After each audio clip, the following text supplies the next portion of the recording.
আমরা কিন্তু বিশেষ করে ভুনা মাছটা খুব পছন্দ করেই খেয়ে থাকি। তবে আজকে আমি দেখাবো গজার মাছ ভুনা। আর এই গজার মাছটি কিন্তু আপনারা অনেকেই পছন্দ করেন না, আর আবার অনেকে খুব পছন্দ করে খেয়ে থাকে। তবে আজকে আমি এভাবে রান্না করব, হয়তোবা যারা পছন্দ করে না তাদের কাছেও অনেক ভালো লাগবে।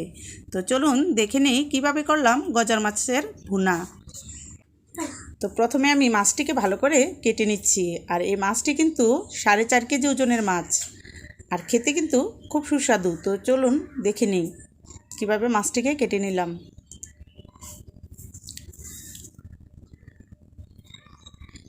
মাছটিকে কিন্তু হাতে ধরে রাখা যাচ্ছে না,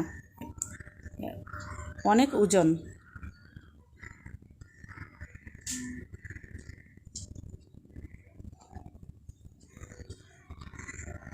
তো মাছটি আমি এরকম করে আস্তে আস্তে পুরোটাকেই কেটে নিয়েছি।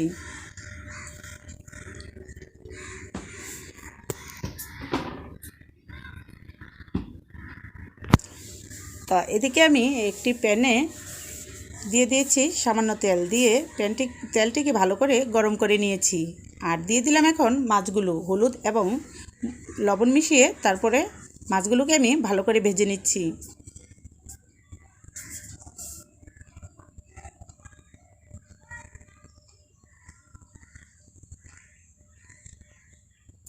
আমি মাছটাকে একটু সময় নিয়ে ভেজে নিচ্ছি।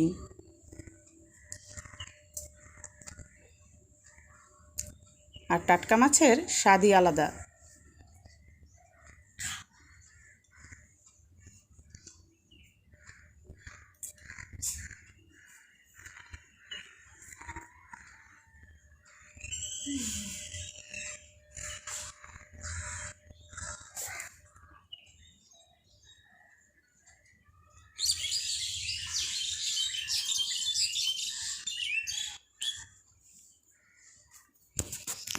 তো মাছ ভাজা আমার হয়ে গিয়েছে, আমি উঠিয়ে নিয়েছি। তো এখন একটা কড়াই বসিয়ে তার মধ্যে কিন্তু আমি তেল দিয়ে দিয়েছি। তেল দিয়ে এবার পেঁয়াজ কুচিগুলো দিয়ে ভালো করে ভেজে নিচ্ছি।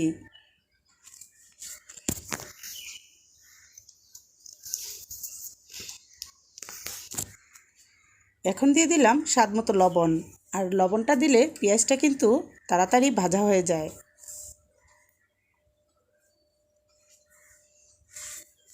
তো দেখুন পেঁয়াজটা অনেকটাই সফট হয়ে এসেছে। এখন আমি দিয়ে দিচ্ছি 1 চামচ করে আদা রসুন বাটা।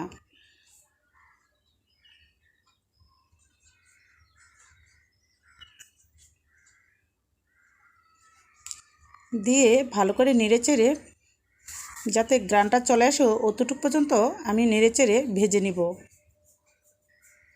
এখন দিয়ে দিলাম 1 চামচ মরিচের গুঁড়ো, 1 চামচ হলুদের গুঁড়ো, দিয়ে নেড়েচেড়ে সামান্য পানি দিয়ে নিব।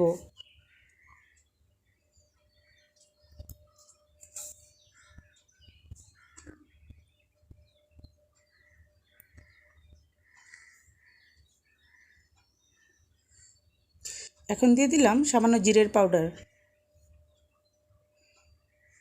এখন দিয়ে দিচ্ছি সরিষা বাটা। আর সরিষা বাটা এখানে আমি 1 চামচ ব্যবহার করেছি, আপনি ইচ্ছা করলে কম বেশি করে নিতে পারেন।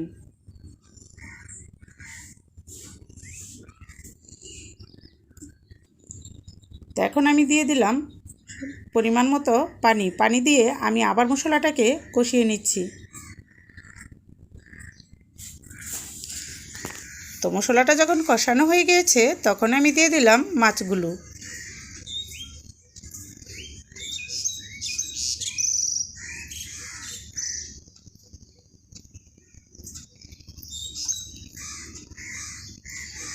মাছগুলো দিয়ে আমি লো হিটে একটু ভেজে নিচ্ছি আর উল্টে পাল্টে দিচ্ছি।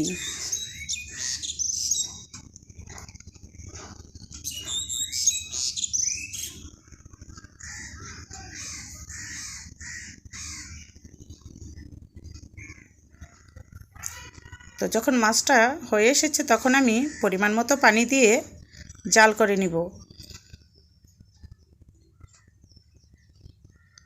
আর ঢেকে রান্না করব। তো এখন দিয়ে দিচ্ছি কাঁচামরিচ।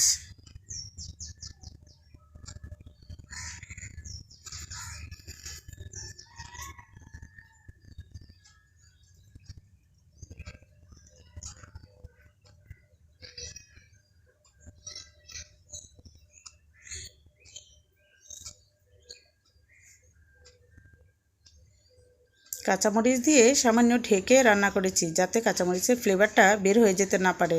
এখন দিয়ে দিলাম ধনেপাতা। আর ধনেপাতা দিয়েও আমি একটু ঢেকে রান্না করব, যেন ধনেপাতার ফ্লেভারটাও পুরো তরকারির মধ্যে মিলিয়ে যেতে পারে। তো আমার রান্নাটা কমপ্লিট। এখন আমি সার্ভ করে নিব।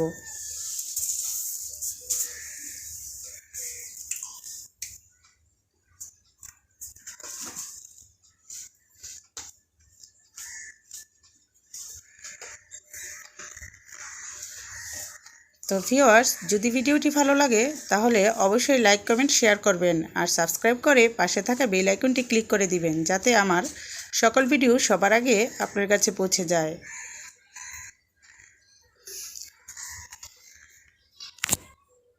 আর ভিডিওটি দেখার জন্য আপনাদের অসংখ্য ধন্যবাদ। ভালো থাকবেন, সুস্থ থাকবেন। আল্লাহ হাফেজ। আসসালামু আলাইকুম।